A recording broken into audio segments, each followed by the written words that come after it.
ಈಗ ನಿನ್ನೆಯಿಂದ ನೋಡ್ತಾ ಇದ್ದೀವಿ, ಎಲ್ಲರೂ ಮಾಧ್ಯಮ ಸ್ನೇಹಿತರು ಪಾಪ ವಿಜೇಂದ್ರ ಅವ್ರು ಮೆಟ್ರೋ ಹತ್ತು ಹೋಗಿದ್ದು ಬೇಜಾರು ಮಾಡ್ಕೊತೀವಿ.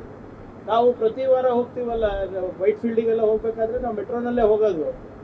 ಆಮೇಲೆ ಒಂದಿನ ಅಲ್ಲ, ಪಾಪ ವಿಜೇಂದ್ರ ಅವ್ರು ಇರ್ಬೋದು, ಸೆಂಟ್ರಲ್ ಮಿನಿಸ್ಟರ್ಸ್ ಇರ್ಬೋದು, ಇವತ್ತು ಬೆನ್ಗಾವಲ್ ಬಿಡೋಕ್ಕೆ ಅಥವಾ ಮೆಟ್ರೋ ಹತ್ತಕ್ಕೆ ಅಥವಾ ಬಸ್ ಹತ್ತಕ್ಕೆ ಈ ಪರಿಸ್ಥಿತಿಗೆ ಯಾಕೆ ಬಂದಿದ್ರೆ ಅದಕ್ಕೆ ಹೇಳ್ಬೇಕಲ್ಲ ತಾನು.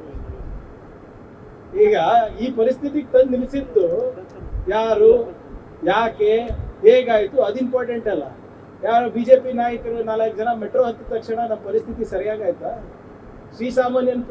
ಶ್ರೀಸಾಮಾನ್ಯರಿಗೆ ಯಾವ ರೀತಿ ಆರ್ಥಿಕ ಹೊಡೆತ ಆಗಿದೆ ಮೋದಿ ಅವರ ನೀತಿಗಳಿಂದ ಅಂತ ಅದ್ರ ಬಗ್ಗೆ ನಾವು ವಿಮರ್ಶೆ ಮಾಡಬೇಕಲ್ಲ. ಅವರಂತೂ ಹೋದ್ರು.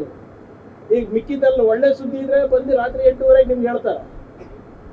ಯಾವಾಗ ಕೈ ಸುದ್ದಿ ಇರ್ತದ ವಿದೇಶಕ್ಕೆ ಹೋಗ್ಬಿಡ್ತಾರೆ. ಇದ್ಯಾಕೆ ಹೇಳಿಲ್ಲ 3 ರೂಪಾಯಿ ಜಾಸ್ತಿ ಆಗ್ತಾ ಇರೋದು? ಪರೀಕ್ಷೆ ಪೈ ಚರ್ಚೆ ಮಾಡ್ತಾರ, ನೀಟ್ ಅಕ್ರಮ ಆದಾಗ ಓಡೋಗ್ತಾರೆ.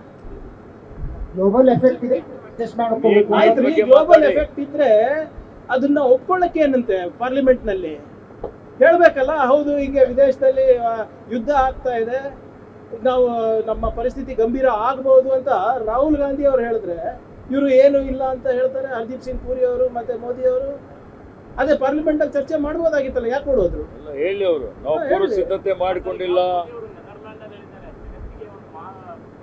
ಅದೇ ಪಾರ್ಲಿಮೆಂಟ್ ಅಲ್ಲಿ ಹೇಳಿದ್ರೆ ಮುಗ್ದೋಗ್ತಿತ್ತಲ್ರಿ. ನೆದರ್ಲ್ಯಾಂಡಿಗೆ ಏನಕ್ಕೆ ಹೋಗ್ಬೇಕಾಗಿತ್ತು? ಪಾರ್ಲಿಮೆಂಟ್ ಅಲ್ಲಿ ಕೇಳಿದ್ರೆ ಇಲ್ಲ, ಅವರಿಗೆ ಭದ್ರತೆ ಇಲ್ಲ ಅಂತ ಹೇಳ್ತಾರೆ ಪಾರ್ಲಿಮೆಂಟ್ ಅಲ್ಲಿ. ಏನ್ ಸರ್, ಪಾರ್ಲಿಮೆಂಟ್ ಅಲ್ಲಿ ಉತ್ತರ ಇಲ್ಲ, ಪ್ರೆಸ್ ನಲ್ಲಿ ಉತ್ತರ ಇಲ್ಲ. ಪಾರ್ಲಿಮೆಂಟ್ ಅಲ್ಲಿ ಹೇಳಿದ್ದು ಎಲ್ಲಾ ಸಂಪನ್ಮೂಲ ಇದೆ ನಮ್ಮಲ್ಲಿ. ಡೀಸೆಲ್ ಕೊರತೆ ಇಲ್ಲ, ಗ್ಯಾಸ್ ಕೊರತೆ ಇಲ್ಲ, ನಮ್ಮಲ್ಲಿ ಪೆಟ್ರೋಲ್ ಕೊರತೆ ಇಲ್ಲ, ಎಲ್ಲ ಅವೈಲೇಬಲ್ ಇದೆ.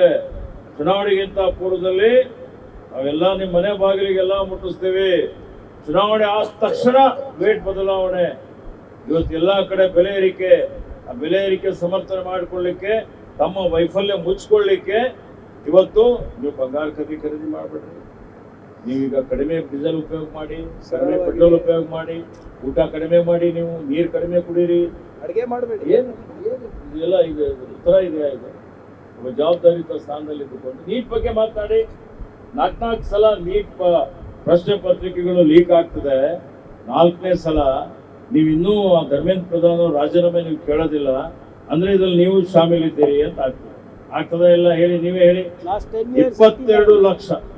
22 ಲಕ್ಷ ಮಕ್ಕಳ ಭವಿಷ್ಯ ಇವತ್ತು ನಾಶ ಮಾಡುವಂತ ಒಂದು ಕೆಲಸ ಏನಾಗಿದೆ, ಇದು ಯಾರು ಇದು ಕ್ಷಮಿಸುವಂತದ್ದಲ್ಲ. ಇದು ಒಂದು ಅಪರಾಧ.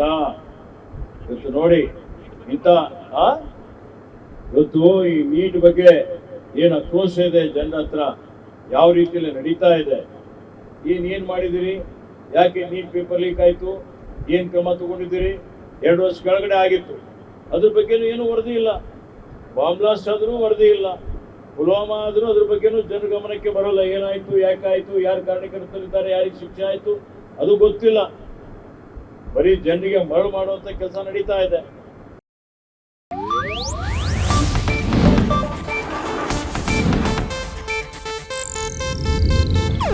ಇದು ಏಷ್ಯಾನೆಟ್ ನ್ಯೂಸ್ ನೆಟ್ವರ್ಕ್ ಪ್ರಸ್ತುತಿ.